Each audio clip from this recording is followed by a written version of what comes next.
I'm Andy Horn, and this is Taking the Plunge. I find swimming relaxing and tranquil. When I swim, it takes my mind off all the worries of my day. The water serves as a therapeutic and cathartic tool. When I swim, I feel like nothing can harm me. Nothing can take me out of this perfect place. I've actually been swimming for my whole life.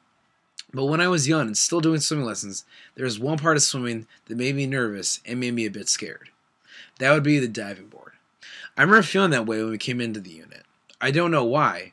I just got up on the board and stared down at the deep end of the pool. But by that time, I had swum 100 times already in the pool. I was familiar with it. But once I was up on the board, things felt different. I felt a change. I didn't feel nervous when treading water or doing the dead man's float, but nervousness overtook me as I stood upon the diving board.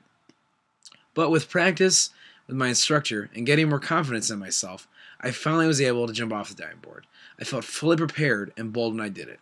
And, ironically, I actually had fun doing it. I didn't know why I was so stressed and scared before. I realized I didn't need to be. I continued to jump off the diving board after this many times. I used that experience and the invaluable lesson it taught me to get me through the different obstacles I face in my life. I learned I don't have to let my fears control me or ruin my life. I won't let them hold me back from fully experiencing life. I can choose to be afraid, but I'm not going to go through life living like that. No one should live in fear. I won't let my fears stand in my way or attempt to take me down. I think many people today have suffered from that same problem. They let fears of future or present problems get into them and just make them feel so just paralyzed. They just feel paralyzed by fear, and they just are frozen and can't move. And it's sad to see. Present situation could be financial. With the economy, it's scaring everybody. It doesn't just affect a section or a small group of us. It affects all of us, and it is scary, but you shouldn't let it paralyze you. You have to go about your life and live it, and you can't be held captive by your fear or the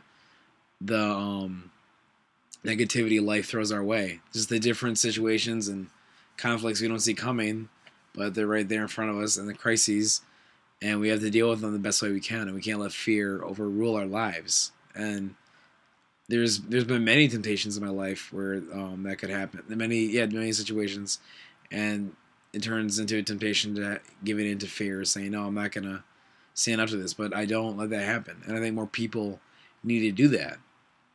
Because with the diving board, that wasn't like a huge life-changing thing, but that fear was like paralyzing. It's like, I can't do this. I love swimming, but what if I drown? What if I just don't come ever back up from the bottom of the pool? I can't do that. No.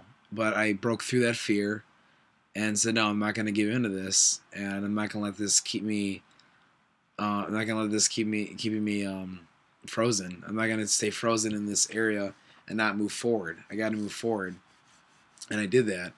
And I just feel that people need to do that with what they're going on with right now, family situations or the economy, depression, loss of a job. Things do get better, and you just got to stay faithful. Like, just keep believing, praying to God. That's what my big thing is. My faith is a big part of my life, and things will get better. So I just restated my point. No one should live in fear. And for me, the pool symbolized the challenge I needed to complete. And it wasn't easy at the time, but I knew with God's help, I could finally accomplish it. Thank you very much, and I just thank you for watching.